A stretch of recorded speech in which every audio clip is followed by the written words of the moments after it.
Baik,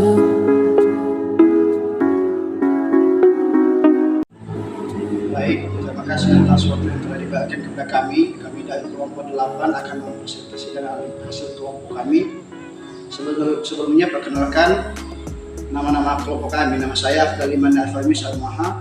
Nama saya Rizky Nalase. Nama saya dari Kumah. Baik, langsung saja kita masuk ke dalam presentasinya. Mengenal manfaat payment gateway bagi bisnis. Kita masuk pada bagian pengertian payment gateway. Payment gateway adalah mekanisme membaca dan mentransfer informasi pembayaran yang dilakukan dari pelanggan ke rekening bank merchant. Layanan ini memudahkan penjual dan pembeli dalam melakukan transaksi online. Adapun manfaat payment gateway. 1. Metode pembayaran lebih variatif. Transaksi jadi lebih cepat, tingkat keamanan tinggi. Metode pembayaran lebih variatif dimaksudkan bahwa payment gateway menyediakan metode pembayaran yang beragam sehingga memudahkan konsumen untuk belanja di toko online.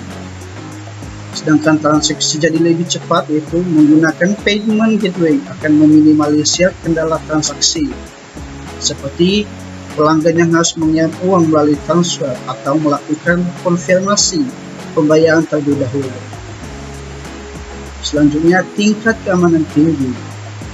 Perusahaan payment gateway telah membangun sistem keamanan yang canggih, sehingga transaksi tercatat dengan rapi, cepat, dan mencegah adanya transaksi fiktif yang bisa merugikan. Baik, saya akan melanjutkan pembahasan materi kami. Dan sebelumnya saya berharap agar video ini jangan di skip dulu karena ini sangat penting sekali. Baik, langsung saja kita masuk pada cara kerja payment gateway.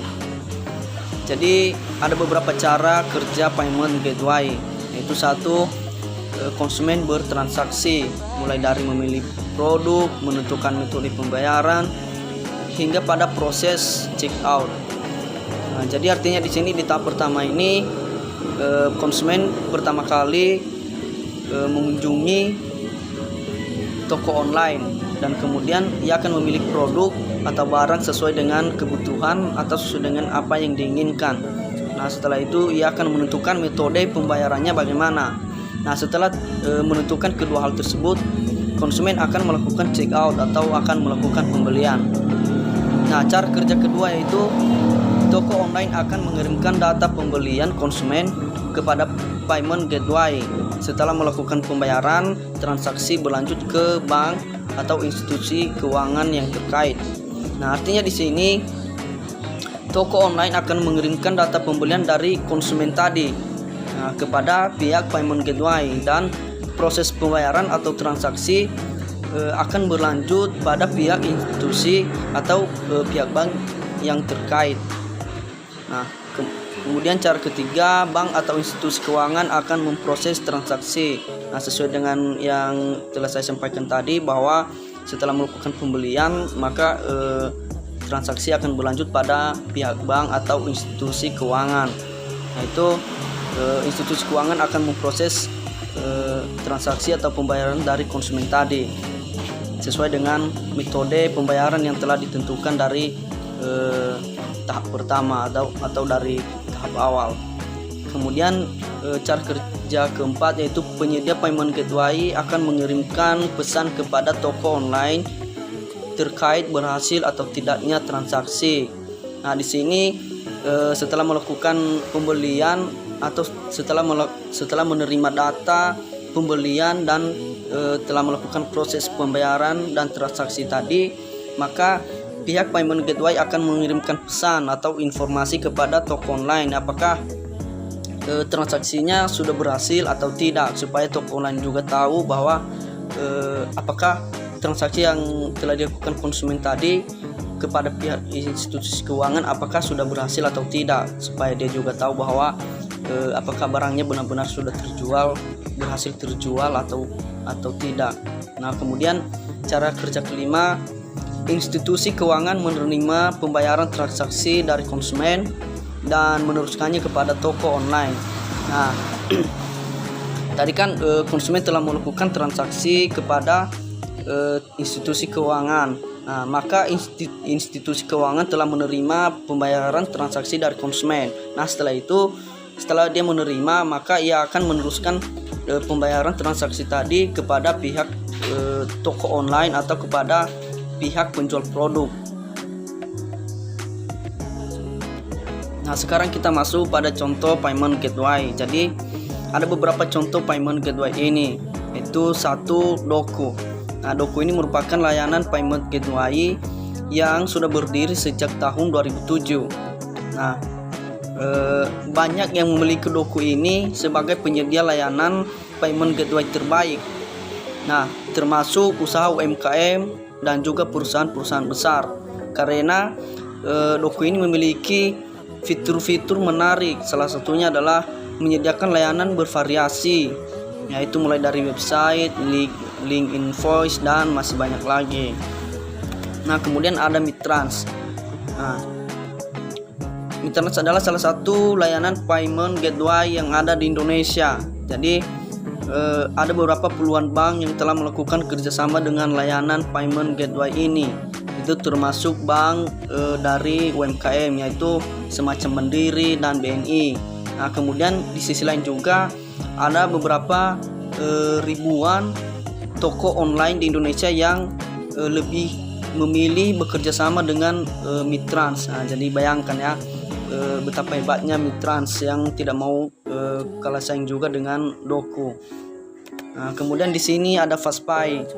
Nah, Fastpay ini sering disebut dengan best payment gateway. Kenapa dia sering disebut dengan best payment gateway? Karena Fastpay ini telah melayani lebih dari 3.000 merchant dalam 20 kategori industri di Indonesia ya. Jadi bayangkan betapa hebatnya Fastpay ini yang tidak mau kalah juga dengan Mitrans. Jadi Fastpay ini memiliki keunggulan, yaitu beberapa keunggulan Fastpay ini seperti rekonsolidasi laporan real time, 2 keamanan transaksi, 3 pilihan metode pembayaran yang lengkap, kemudian 4 integrasi yang cepat dan mudah.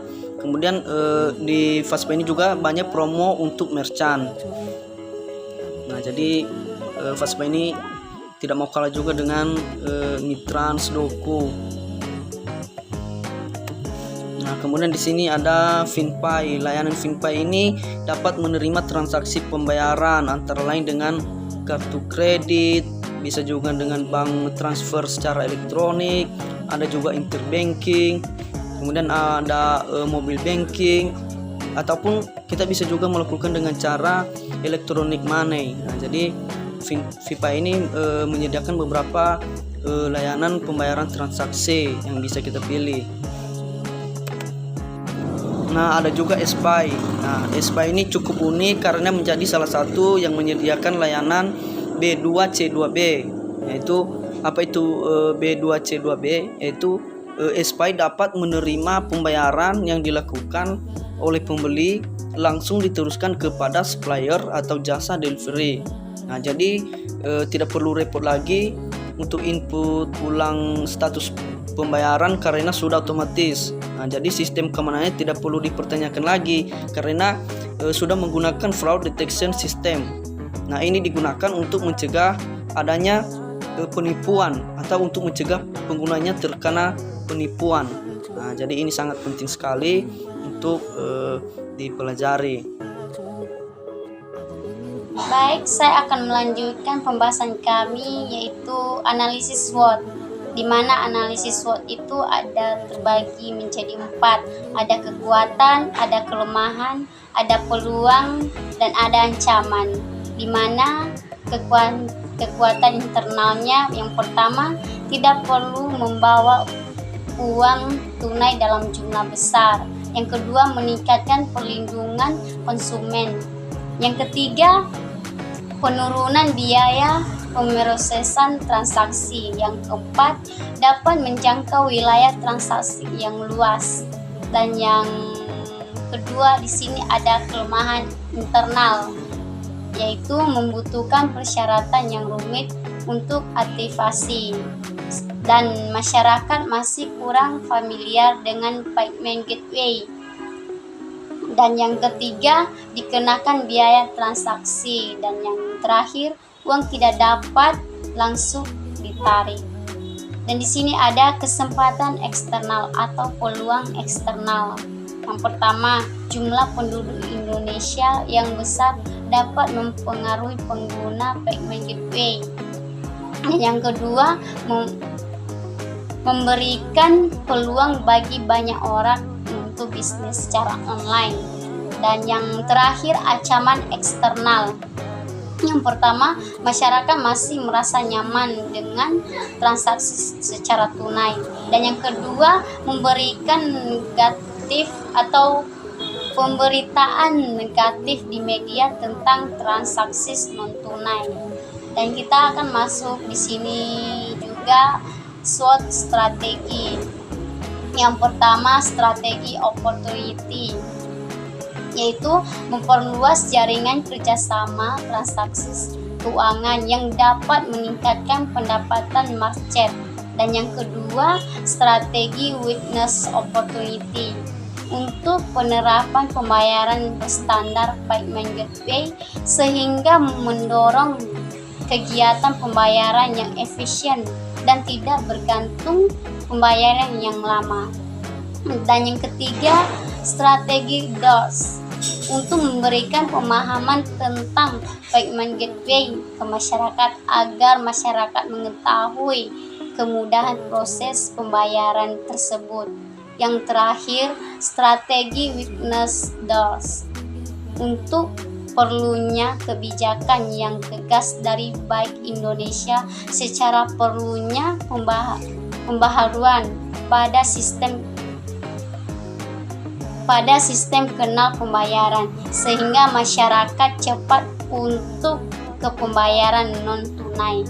Sekian dan terima kasih. Yahoo.